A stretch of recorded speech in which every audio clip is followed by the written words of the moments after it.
Être de bon commerce, les entretiens de Pierre Thivolet.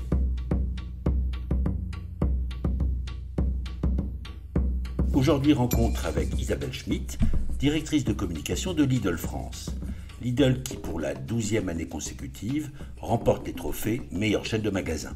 Cette récompense, sortie du vote des consommateurs, a accompagné le repositionnement de Lidl et de son image, décidé justement il y a 12 ans. Alors, où en est Lidl France aujourd'hui? Quels sont ses prochains axes de développement, avec notamment le e-commerce? Et alors que l'inflation, la hausse du panier de la ménagère sont au cœur des préoccupations des consommateurs, que fait Lidl pour lutter contre la vie chère? Pour cet entretien, nous sommes dans le petit supermarché Lidl qui se trouve au pied du siège social de l'entreprise à Rungis. Mais dans quelques mois, Lidl déménage pour des locaux plus grands, plus économes, avec un centre de formation, ou cela dans des nouveaux bâtiments construits à l'emplacement de l'école centrale de Paris à Châtenay-Malabry. Isabelle Schmitt, bonjour. Bonjour. Vous êtes directrice communication du groupe Lidl France. Cela fait à peu près 12 ans que ce sera la 12e année que Lidl participe à ce concours meilleure chaîne de magasins et récompensé par le vote des consommateurs. Pourquoi est-ce que vous avez décidé il y a 12 ans de participer à ce concours? Qu'est-ce qui vous apportait? Qu'est-ce que vous recherchiez? Il y a 12 ans, Lidl annonçait la sortie du hard discount. Le repositionnement, il fallait que ça fonctionne quand même relativement vite. Il y a eu beaucoup d'actions qui ont été menées, notamment au niveau de l'assortiment produit, au niveau de la rénovation des magasins. Et on avait besoin de la caution des consommateurs. Le prix meilleure chaîne, à ce moment-là, c'était une réponse idéale pour avoir une caution forte. L'idée, c'était de pouvoir la poser dans les magasins, sur les prospectus, sur tous les supports de communication pour avoir cette caution et regagner la confiance des consommateurs, les refaire venir en magasin pour regagner des parts de marché. Alors, vos performances économiques, on en parlera dans quelques instants. Évidemment, on prouvait que vous aviez raison. C'était pas gagné il y a 12 ans. Vous avez vraiment joué le jeu en utilisant sur tous les supports ce label meilleure chaîne de magasins. Tout à fait. Effectivement, il y a 12 ans, on démarrait aussi les réseaux sociaux. Donc, on a usé des réseaux sociaux pour mobiliser les consommateurs et pour les inciter à voter. Mais on a ensuite utilisé les réseaux pour communiquer sur le prix, mais aussi tous les supports qu'on a à notre disposition, parce que la galaxie des supports Lidl, elle est assez importante, avec le prospectus, avec le site internet, l'application, et puis le lieu de vente, tout simplement. Et après, en com interne aussi, bien sûr. Alors, on le voit aussi dans les prix qui vous sont attribués, ce n'est pas uniquement meilleure chaîne de magasins, vous avez poussé certains secteurs sur lesquels on ne vous attendait pas forcément. Je pense à fruits et légumes, le frais, et aujourd'hui Lidl Voyage. Alors justement, le fruits et légumes, pour nous, c'était un combat primordial dans le repositionnement de l'enseigne, parce qu'on ne nous attendait pas sur le frais, mais nous, on avait plein de choses à dire et à offrir sur le frais. Un des éléments de travail majeurs chez nous, c'est la fraîcheur. Donc on met beaucoup d'attention, de soins et de temps pour préserver la fraîcheur des produits. On a un responsable fraîcheur par magasin. On a aussi changé la disposition des magasins lorsqu'on a revu le modèle Lidl. Désormais, quand vous entrez dans un magasin, vous démarrez par le rayon fruits et légumes, et le rayon pain et viennoiserie également. On a vraiment à cœur de peaufiner ce rayon plusieurs fois par jour, de faire des tournées qualité, de s'assurer qu'on est au maximum de la qualité et de la fraîcheur, parce que ça va être le critère majeur du client qui va rentrer dans le magasin. Donc le prix meilleure chaîne fruits et légumes, pour nous, il était capital aussi. C'est aussi la reconnaissance du travail que mènent les équipes tous les jours en magasin. Lidl Voyage. On y tient beaucoup. Lidl Voyage, comme Lidl il y a 12 ans, on a eu besoin au moment du lancement de Lidl Voyage, ou en tout cas après quelques mois d'existence ou une année d'existence, d'avoir cette caution consommateur, d'avoir le retour des clients, d'avoir un avis objectif. Donc on a soumis Lidl Voyage au vote et on a eu cette reconnaissance aussi qu'on gagne depuis plusieurs années. C'est important pour les équipes parce qu'elles mènent un super travail et elles ont toute la confiance des consommateurs qui sont fidèles. Alors justement, vous l'utilisez en communication externe, en communication interne, vous parlez des équipes. Ouais. Franchement, dans vos équipes, quand le prix est attribué, c'est un événement, on en parle?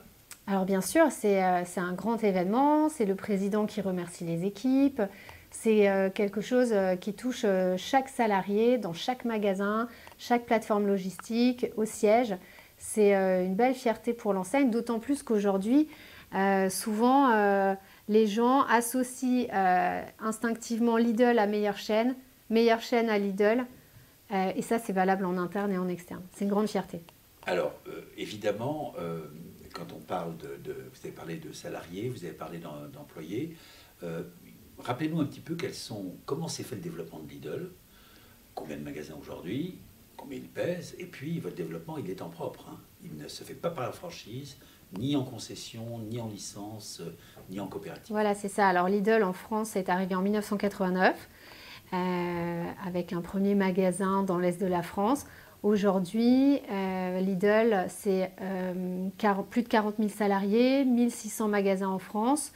Effectivement, avec la possibilité de se projeter sur du long terme, sur des investissements, parce que ce sont des magasins qui appartiennent en propre en fait à leurs propriétaires et donc c'est plutôt une gestion familiale en fait de l'enseigne qui fait qu'il y a un très bon climat en fait de travail et de projection vers l'avenir qui nous permet effectivement de continuer à grandir. Vous parlez de 1400 magasins, c'est cela? 1600. 1600, 40 000 salariés. Gestion familiale, c'est compliqué avec 40 000 salariés. Comment vous faites passer l'information? Comment est-ce que vous formez les gens? Comment est-ce que, je crois qu'en plus vous avez de nouveaux projets?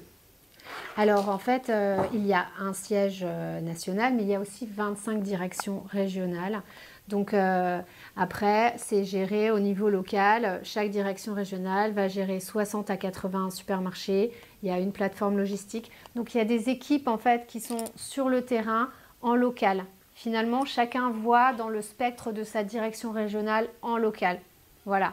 Nous, on est au siège et donc on va donner on est des fonctions support, mais finalement, on ne représente pas tant à l'échelle de la France parce qu'au siège, on est 800 personnes.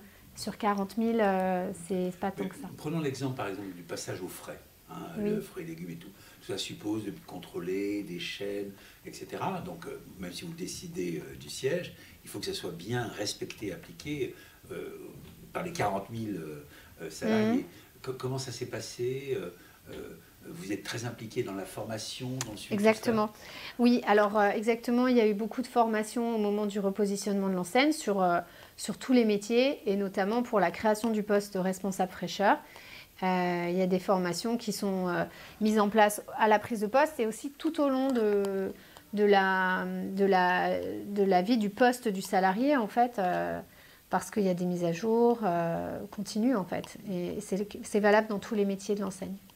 Alors l'actualité pour beaucoup de Français, beaucoup de vos consommateurs aujourd'hui, c'est le coût de la vie. Hein, la hausse de la vie, l'inflation. On le sait aujourd'hui, la plupart des grands distributeurs proposent des paquets anti-inflation. Qu'est-ce que Lidl propose et puis est-ce que vous avez constaté, peut-être d'abord vous aussi, dans vos magasins, que des consommateurs se privent, ont changé peut-être ou limité des consommations de certains produits pour se diriger vers d'autres? Alors, on constate effectivement qu'il y a moins d'achats plaisir, moins d'achats non alimentaires comme les baskets, le robot cuisine, etc. De l'ordre d'à peu près 20%, parce que les clients vont faire des choix, des arbitrages, ils vont se recentrer sur l'alimentaire. On voit qu'il y a aussi un peu moins de produits d'hygiène qui sont achetés. Pour le frais, est-ce que vous constatez une diminution? Alors, il y a des reports. Par exemple, des personnes qui allaient acheter l'entrecôte vont acheter le steak haché. Ceux qui achetaient peut-être du poisson frais vont acheter du thon en boîte. Voilà, il y a des choix différents qui sont faits. Après, Lidl a justement la réponse à l'inflation. Et justement, le Parisien avait titré Lidl, c'est l'arme anti-inflation. Pourquoi? Parce que le modèle de Lidl en fait correspond vraiment à la période actuelle dans le sens où on a 90% de marques propres, nos marques distributeurs. Ce sont des marques en fait qu'on développe de façon très pragmatique. On vise la qualité d'une marque nationale, mais avec moins de coûts marketing tout simplement et des optimisations de volume pour gagner en fait sur tous les étages, c'est-à-dire que vous aviez des camions pleins de références qui partent et pas juste une palette de chaque référence. Ça permet d'optimiser les budgets et in fine pour le consommateur de payer le juste prix. Le vrai prix des bonnes choses, c'est notre slogan. Et de ne pas payer la marque, tout simplement. Donc aujourd'hui, le modèle Lidl, effectivement, correspond bien, même s'il il a toujours été malin, mais aujourd'hui, c'est la bonne réponse. Il permet de payer juste le prix basiquement de la matière, du transport et de l'emballage, et pas plus que ça, en fait. 1400 magasins, ça vous donne une force de frappe dans les négociations avec les producteurs ou les industriels, on va dire, alimentaires. Vous en servez, ces derniers mois, ces dernières années, vous en servez pour maintenir ces prix justes pour les consommateurs? Alors, là, les derniers temps, Lidl a quand même dû prendre sur sa marge, en fait, pour financer des baisses de prix, parce que la conjoncture était difficile.